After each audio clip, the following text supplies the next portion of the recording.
Hi everybody, Golden Era Bookworm here. Today I'm going to share with you Your Physique January 1950 with Steve Reeves on the cover looking aesthetic as, I won't say it, but this shot was taken shortly, I believe, after he won the Mr. World in 1948, August 26 in Cannes, France.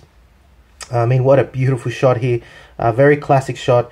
I like that at the time, a lot of the Silver Era bodybuilders used to pose with props, usually a sword or an arrow. We can really see just Reeves' phenomenal development. Look at the width of his shoulder versus the tiny waist. It's just incredible. It's incredible. This is one of my favorite shots of Steve Reeves, and I would dare to say one of his best, easily. Unfortunately, Steve Reeves isn't actually featured in this magazine. It's a shame. I actually thought there was going to be a spread on him winning the Mr. World, but unfortunately there wasn't. It's a shame. Anyway, the magazine did have some really awesome articles, as always. Let me just go through the first one of Joffre LeHereux. I believe he was a Canadian strongman and bodybuilder and wrestler, and at 32 years of age was almost 5 foot 8.5 inches, almost 5'9", and 170 pounds, with 17-inch arms, 46-inch chest, and a neck of 16 inches with a waist of 30 inches. He was pretty strong, as you can imagine, deadlifting 600 with no problem, pressing 300 overhead, curling 120 pounds, and pullovers of 250. Although as strong as he was and impressive for his time, I have to admit I never really liked his physique. Yeah, just the whole frame looked to me a little bit weird. I mean, his deltoids were, yeah, I think out of proportion. His biceps too short. His waist is too thick. I never really liked Joffre LeHereux, but nevertheless, I have to cover him because he is a classic physique of the Silver Era. Yeah, not much more to say about that. What about the morals of bodybuilders? This actual, this particular article talks about the queers, addresses addresses queers in bodybuilding, in relation to an article written by Perry Rader in Iron Man, which talks about the presence of queers. Here there is more of a backlash against that article, in that I guess in this case Orlick, the author, mentions that this is kind of misleading, that it is not necessarily the case. What I do like is the early shot, the absolute, I think the earliest photo ever taken of Artie Zeller, who ended up being one of the Joe Weider's most famous photographers for Muscle Builder later on. And yeah, I guess he was very prominent in the 60s and 70s in Muscle Builder, taking all those photos of Arnold and all the Golden Era bodybuilders who we know and love, that I love to also show on this channel. Here's an awesome shot of Felix Giedraitis, who's only 16 years of age. I've already featured him in one of my videos. Truly a prodigy of that era. Look at that chest development, for God's sake. He's only 16 years of age. It's incredible. The next article is rather interesting, in that Ed Theriault, who's named as the most perfectly developed short man in the whole world, sends an open invitation to all short bodybuilders to challenge him in the US or Europe. So he actually sends out a challenge. I have to admit that Ed Theriault was truly a Herculean bodybuilder. Yeah, that Herculean look about him. I mean, it's just, yeah, thick musculature. I mean, he doesn't have to be ripped. Who cares? I mean, he's just freaking huge. It's amazing. The next article I found interesting, was this awesome article, again featuring Reeves. We have Reeves here, a back double bicep shot showing his awesome delt development.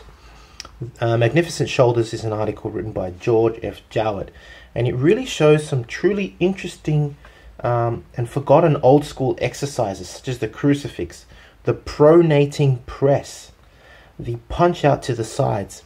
I would love to be able to demonstrate these. I'm still injured, unfortunately, but I will actually do a separate video, I believe, on these exercises, because I love featuring old school exercises. I really get a kick out of it because there's so much information in these old magazines that has really been lost through time. And by at least sharing it on YouTube, I know it's going to stand there forever. So it's always there for people to see. So I really hope that you can learn something from this upcoming video. These are some awesome shots of Clarence Ross. Clarence Ross is obviously one of the bodybuilders featured in the Wader mags in the late 40s and now early 50s, now that we've moved on to the 50s. And this article actually talks about how to apply for your first AAU weightlifting meet, your first weightlifting contest. I can't believe that that Wader would allow such an article, but it just goes to show that even though there was a war between the AAU, Hoffman, and the IFBB at the time already, you know, Joe Wader didn't give a shit, basically. And here we go. I mean, this is what I mean. There was a war. There was a muscle war, a war of bodybuilding politics back in the time. And here they try and find a truce, a cooperation, if you will. It is announced, but it never really falls through later on, which is pretty sad, considering what they could have achieved if they really did work together.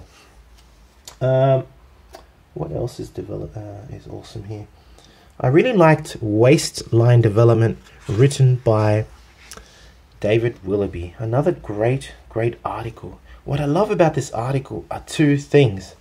First of all, you get a look at the original Roman chair. This is so old school, it's not even funny. You've got Anton Matisek, who was a very prominent strongman early on in the history of strongmanism and bodybuilding. And look at what he's doing. He's actually got his feet basically clamped onto a chair, right? He's bending backwards and he's about to grab a man and thrust him overhead. Such was the power of his thighs and abdominal region. What I like about this article, it's, as I said, it's an awesome article, not just on waistline development, but on the history of apparatuses. We can see on the opposite page, if I just now zoom out again, something called a Roman column. That's freaking awesome. And that's, I believe, yeah, that's Sigmund Klein, right? The Sigmund Klein on a column. It is said that when you went to Sig Klein's gym, it was like walking into a museum. And I'm assuming that this is one of his pieces of equipment that he used to actually have in his gym. I wish I could, that his gym still existed. I bet it would be awesome just to walk in there. The Roman column was actually used in the Bronze era for demonstrating strength feats. And as I said, here is Sigmund Klein featured. And I just want to read the description here in the photo. The Roman column was very popular years ago, not so much as an exercise unit, as a means of demonstrating strength feats. The photo shows Sig Klein using the Roman column in his gym. Exactly, so this was actually in his gym. Unbelievable. Imagine walking into his gym and seeing all this old school equipment. That must be so cool. When used for strength feats, the performer would lower his body directly toward the ground and pick a weight off the ground, or a human. He would then sit up with it. Eugene Sander was a master at this stunt. It is little used today. That's freaking awesome. I mean, I love this stuff. I love coming across these photos and articles of these strong men doing these seemingly superhuman tasks. It's just freaking awesome. I love it. Anyway, the article goes on to state that as well as training the abdominals, these exercises in particular, such as the Roman column and the Roman chair, also were great thigh builders.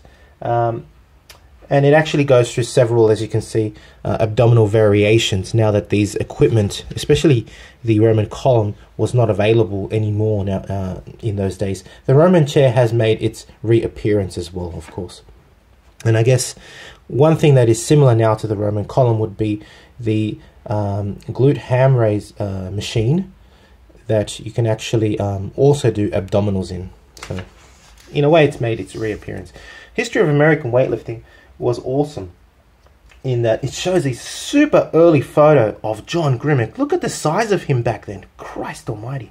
It's incredible. Now, the last really, and by the way, this particular article basically just talks about the AAU.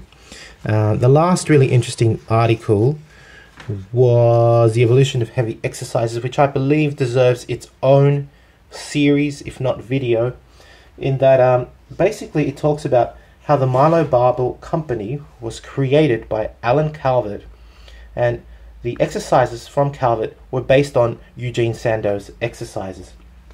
Although calisthenics only produced a small muscle girth in bodybuilders, with the development of the Milo system and later on Wader's system, etc., muscles just started sprouting all over the human body. Basically, the evolution of, it's not just the evolution of heavy exercise, but it's the evolution of musculature, of muscular development is rather apparent when you read the significant steps that were taken over time in the history of bodybuilding. This is an excellent article, and I really want to feature this in a separate future video. Just the whole evolution from strongmanism all the way up to the use of the barbell and its different methods of creating muscle. It's a really awesome article that I want to show soon.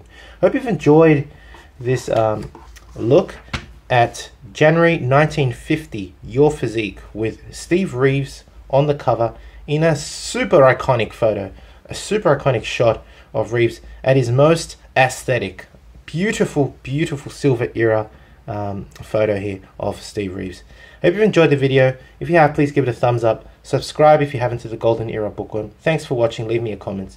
This is the Golden Era Bookworm. Bye for now.